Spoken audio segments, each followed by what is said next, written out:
Buenas noches. Para mí es un placer compartir con ustedes el tema, así como fuimos creados, debemos ser educados.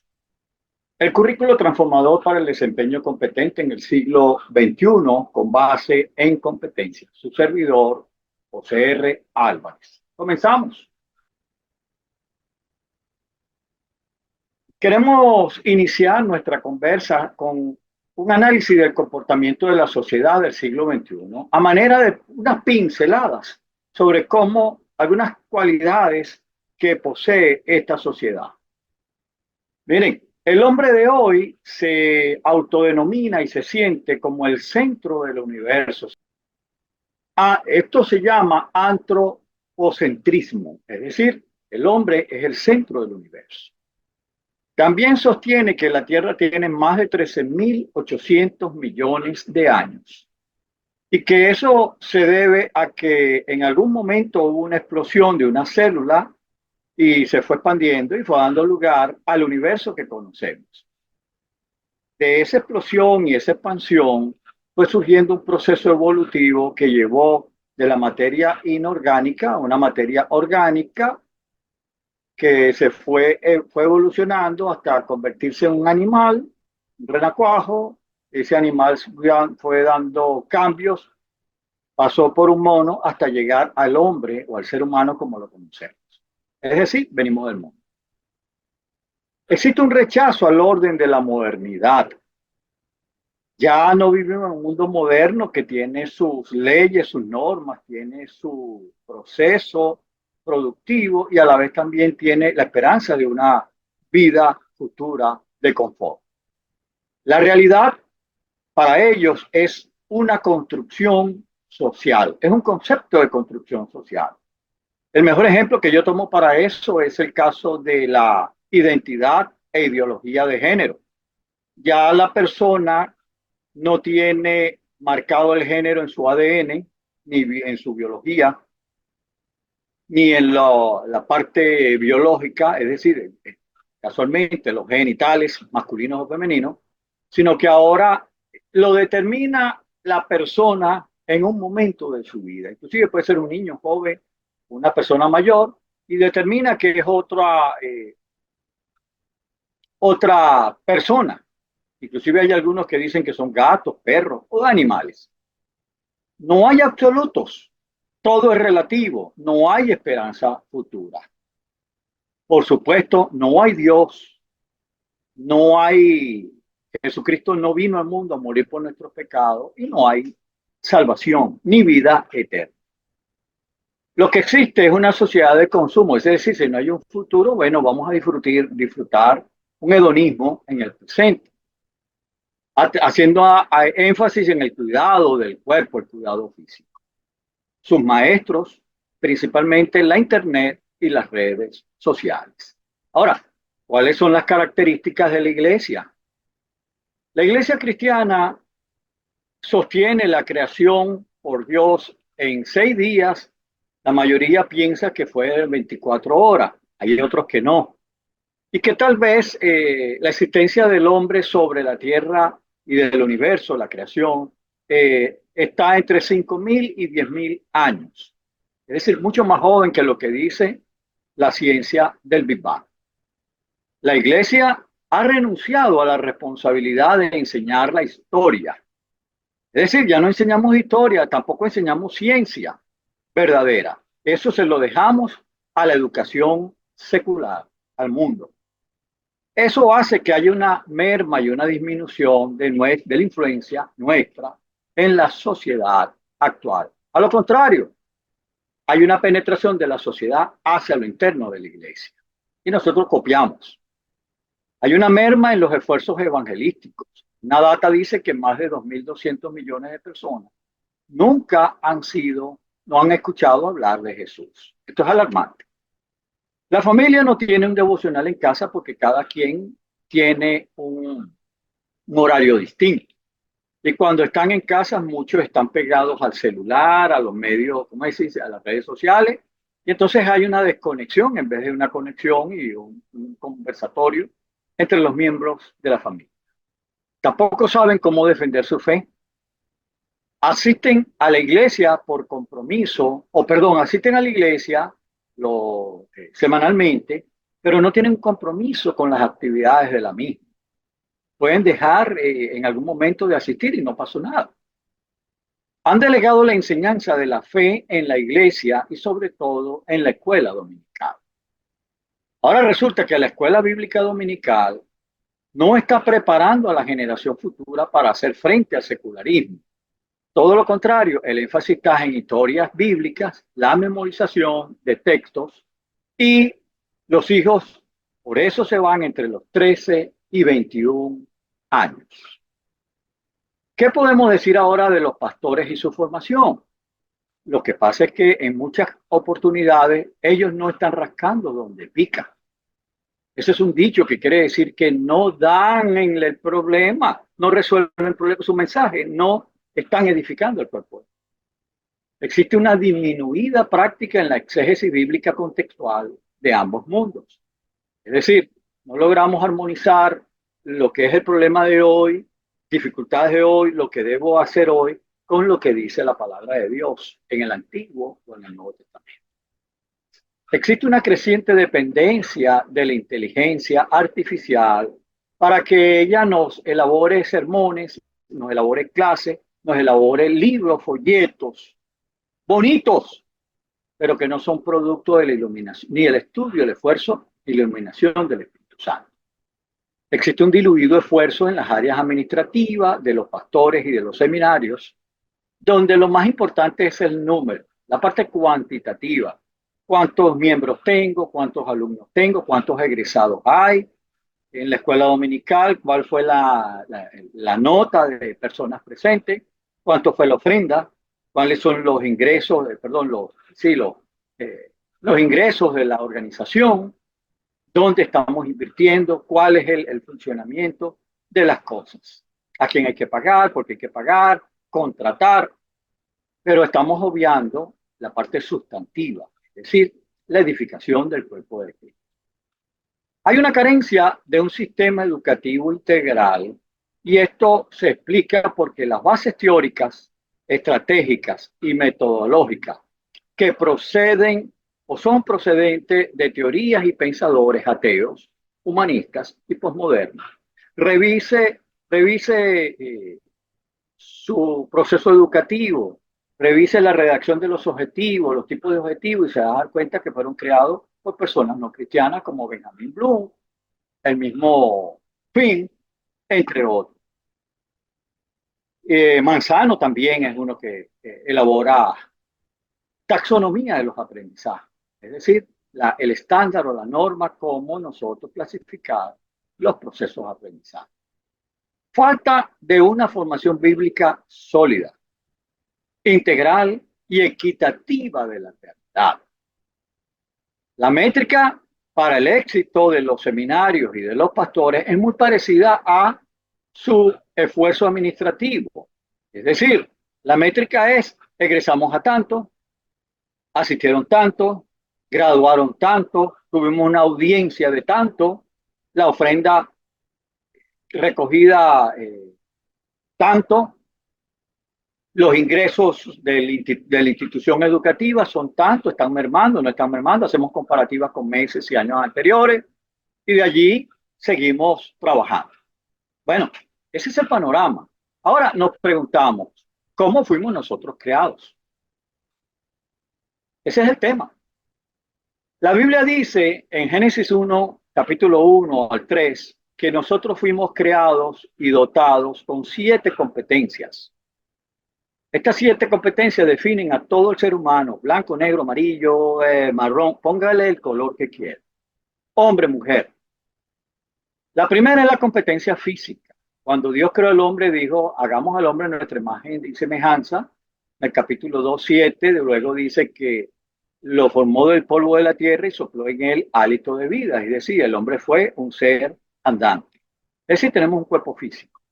Eva fue formada de la costilla de Adán, un cuerpo físico. Pero también Dios sopló en el ser humano el hálito de vida. Es decir, tenemos la parte espiritual. Eso nos hace distinto al resto de la creación. Tenemos la competencia cognitiva. Es la capacidad de aprender, de conocer, de recibir órdenes, de dar órdenes. Adán y Eva recibieron varias órdenes en el Edén. Se les dio la orden de ir a un huerto, cuidarlo, labrarlo, la orden de poner nombre al resto de la creación y a la vez también la orden de no eh, desobedecer la voluntad de Dios comiendo del árbol prohibido. La competencia relacional y social estriba en que cuando Dios creó al hombre le dijo, fructificad y multiplicaos. Dios creó el sexo. Dios creó al hombre con necesidad de comer, de consumir alimento. Le dio un aparato reproductor masculino y femenino para que hubiese una unión física y de la misma empezara a surgir la raza humana. Dios está promoviendo que los seres humanos se multipliquen y multipliquen la especie y que se relacionen entre sí creando cultura. Es consustancial con el ser humano ser un ser social. También existe la competencia reguladora del comportamiento. ¿Qué significa esto? Miren, la competencia reguladora del comportamiento significa que fuimos creados con sentimientos, asumimos actitudes, nos damos cuenta de las cosas. Cuando Adán pecó se dio cuenta, cuando no había pecado no sabía que estaba, no le interesaba saber que estaba desnudo. Pero una vez que cometió pecado, desobedeció a Dios, se da cuenta de la desnudez, tiene pena, va y se cose con hojas, se cose unos delantales para esconder su desnudez. Se esconde delante de Dios y no quiere hablar con Dios, huye a la presencia divina. Y cuando da respuestas donde acusa a otro ser humano o a otra persona. Cuando Adán es confrontado, dice, la culpable fue la mujer que me diste, los culpables son tú y ella. Y la mujer dice, no, la culpable no soy yo, la culpable es la serpiente. Todo el mundo echa la culpa sobre tercera persona. Ahí eso sale del corazón, porque del corazón salen y manan los comportamientos. La competencia espiritual hace referencia a esa trascendencia del ser humano, ya que fue creado a la imagen y semejanza divina, que no es algo físico, porque Dios no es cuerpo, Dios es espíritu. Esa competencia espiritual y esa capacidad que Dios le provee al hombre, le permite al hombre ser su representante en la tierra. Imagen y semejanza significa que como Dios es el Todopoderoso y el que ejerce su gobierno sobre los cielos y la tierra, pone al hombre para que el hombre le represente en la tierra y ejecute la palabra de Dios, pero a través de este mayordomo. Cuando el hombre se separa de Dios, hay una brecha que es restablecida con la muerte y resurrección de nuestro Señor Jesucristo. Entonces, todo ser humano necesita tener una relación con Dios. Si no la tiene, tiene que regresar a Dios. La competencia comunicativa está mostrada en que el hombre sabe hablar, sabe pensar, sabe comunicarse, sabe conversar, sabe leer y también sabe escribir. Entonces, por eso pongo Deuteronomio 6, 3 y 9, porque dice, escribe las leyes, los mandamientos, escríbelo en la tabla de tu corazón, grábalo al frente de las puertas. Bueno, existe también una competencia productiva original. El hombre no fue creado para estar en chinchorro, en hamaca, decimos en nuestro país. No, el hombre fue creado para trabajar, para el trabajo productivo, bien sea por cuenta propia, bien sea como en un emprendimiento personal o como empleado de otra persona. Un ministerio, un líder, cualquier persona, tiene que desempeñar una función productiva. Eso lo vemos cuando Dios crea al hombre y lo pone en el huerto del Edén y le dice, aquí lo tienes, cuídalo y lábralo. Lábralo, trabájalo y cuídalo.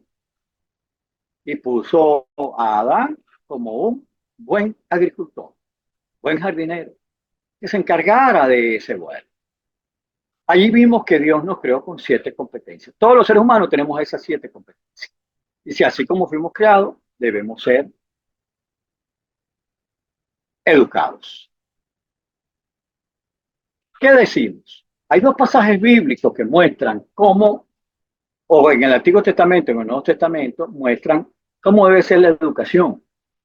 Y dice Deuteronomio, estos son los mandamientos, estatutos y leyes que el Señor tu Dios mandó que yo te enseñara para que los pongas en práctica en la tierra que les va, en la que vas a tomar posesión. De esta manera, durante toda la vida, tus hijos, tus nietos, tus hijos, tus nietos, temerán al Señor tu Dios, cumpliendo los estatutos, mandamientos que te doy. Así disfrutarán de larga vida. Ahí está una recompensa. Cuando obedecemos a Dios y seguimos su palabra y sus mandamientos, vamos a ser recompensados. Jesús se acercó entonces a los discípulos cuando había resucitado y estaba próximo a partir a los cielos y les dice a sus discípulos, miren, a mí se me ha dado toda autoridad en el cielo y en la tierra. Por tanto, le voy a pedir tres cosas y le doy una y le me comprometo con ustedes. Vayan y hagan discípulos de todas las naciones. Evangelicen. Reduzcan la brecha que leí anteriormente. Luego, incorpórenlo a la iglesia local, bautícenlo en el nombre del Padre y del Hijo y del Espíritu Santo. Posteriormente, activen la formación cristiana transformadora, enseñándoles a obedecer todo lo que les he mandado. La educación cristiana no se trata sobre lo que yo creo que que debe aprender el muchacho, el hermano o la hermana, sino la palabra de Dios. Y les aseguro la promesa que estaré con ustedes siempre hasta el fin del mundo. ¿Cómo se come esto? Miren, el modelo educativo del Antiguo Testamento y del Nuevo Testamento nos muestra que existe un sujeto que aprende. En el Antiguo Testamento era toda una población. En el Nuevo Testamento son los discípulos de Jesús que deben multiplicarse y hacer nuevos discípulos. Que hay uno o varios facilitadores. En ambos testamentos, Dios era el educador por excelencia de su pueblo a través de sus eh, portavoces. Moisés en ese momento, luego Josué, posteriormente los jueces. Así que siempre ha habido uno o más facilitadores. En el Nuevo Testamento son los discípulos quienes deben encargarse de hacer discípulos. Debe haber un contenido o un cuerpo de saberes.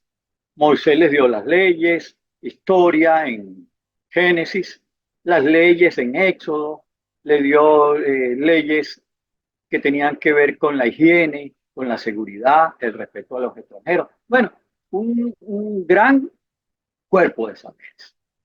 En el Nuevo Testamento, Jesús le dice a unos discípulos en Juan 8:31 y también en Mateo que leímos, mire, si ustedes obedecen mis palabras y las siguen, van a ser mis discípulos y van a conocer la verdad y la verdad os hará libres. Por supuesto, el aprendizaje que proponemos es un aprendizaje significativo. El aprendizaje significativo es aquel que relaciona lo que ya conozco con lo que se me presenta y que yo busco para resolver problemas. No es un aprendizaje memorístico. ¿Qué significa esto? En el Antiguo Testamento, Moisés le dice al pueblo, acuérdate de lo que acabas de pasar, que te sacamos de Egipto, te paseamos por el desierto, Dios te proveyó de comida, alimentación, cuidado, agua, luz. Bueno, eso es el aprendizaje significativo, el que queda para toda la vida. También hay una condición o una disciplina. Cuando uno se educa en la educación cristiana, no debe tener parámetros, no debe añadirle, tampoco quitarle a la palabra de Dios. Debemos obedecerla sin apartarnos a derecha o a izquierda, como dice Deuteronomio. Y en el Nuevo Testamento Jesús dice, tienes que ser fiel a la palabra. No se trata de que tú des tu supuesta interpretación. Es la palabra de Dios la que se aclara a sí misma. Tiene un propósito o finalidad. Es lograr el propósito para tu vida. Es adquirir los aprendizajes. Y por último, hay un proceso de evaluación o de aprobación. Dios evalúa a cada uno de sus discípulos. Dios está pendiente. Dice, aquí estoy con ustedes cada día hasta el fin del mundo. Dios nos está evaluando. En el caso del pueblo de Israel, el maestro o los maestros tenían la responsabilidad de evaluar. Dios los estaba viendo desde el cielo. En el día de hoy, igual a través de la iglesia, tenemos la responsabilidad de los maestros de evaluar a nuestros alumnos y ver los cambios de conducta, o los cambios, perdón, de comportamiento, a la luz del conocimiento adquirido. Ahora, ¿cómo podemos definir entonces la educación desde la óptica cristiana? Decimos que es el proceso que permite la identificación, asimilación, puesta en práctica, desarrollo y perfeccionamiento de los saberes con la utilización de los 5 sentidos que facultan a un ser humano para un desempeño competente en los diversos ámbitos de la vida, utilizando las 7 fortalezas con las cuales fuiste dotado. Esa es la educación que nosotros proponemos. Y usted me dirá, ¿y cómo entiende José Ramón el aprendizaje? Muy sencillo, quiero darlo con 4 versículos bíblicos. Mire, el primer versículo dice, pon sobre todas las cosas o por sobre todas las cosas, cuida tu corazón, porque de él mana la vida. Se puede traducir corazón como mente, como pensamientos interior, que son los que controlan y determinan tu comportamiento. Jesús en Mateo dice, pero lo que sale de la boca viene del corazón y eso es lo que contamina a la persona. Porque de la abundancia del corazón, es decir, de la mente y de los pensamientos, surge el pecado. Romanos 12:2, Pablo, traducido por mí, dice, no vivan ya según los criterios del siglo presente, del siglo XXI, la sociedad actual. Al contrario, dejen que Dios cambie, transforme de manera metamórfica internamente su manera de pensar, para que así cambien su comportamiento, su manera de vivir. Y lleguen a conocer la sana voluntad de Dios, es decir, que es bueno, lo que es grato, lo que es perfecto. Mi traducción. Por último, aquí decimos que la educación es el proceso por medio del cual la persona entra en contacto con los saberes del entorno sociocultural y espiritual, procesa, asimila en su mente, luego lo aplica a nuevas situaciones de forma idónea, evaluando lo adquirido en cualquier ámbito de desempeño, mostrando así un nuevo saber con significado transformador. ¿Qué le puedo decir como nota final? Que la formación transformadora de la cristiandad debe tener como base la Biblia. Arraigada bíblicamente, debe ser cristocéntrica. Nuestros maestros deben ser seguidores de Jesús y no seguidores de sí mismos. No importa cuántos likes tengamos en las redes. Son los que queremos like para Jesús. Debemos transformar a discípulos de Jesús. La educación debemos darla en un contexto. Debemos manejar ese contexto. El aprendizaje debe ser significativo y metamórfico. Es decir, el aprendizaje para la vida, el aprendizaje que resuelve el problema y que toma en consideración los saberes previamente compartidos. Debe ser experiencial. Lo que no se practica no se aprende.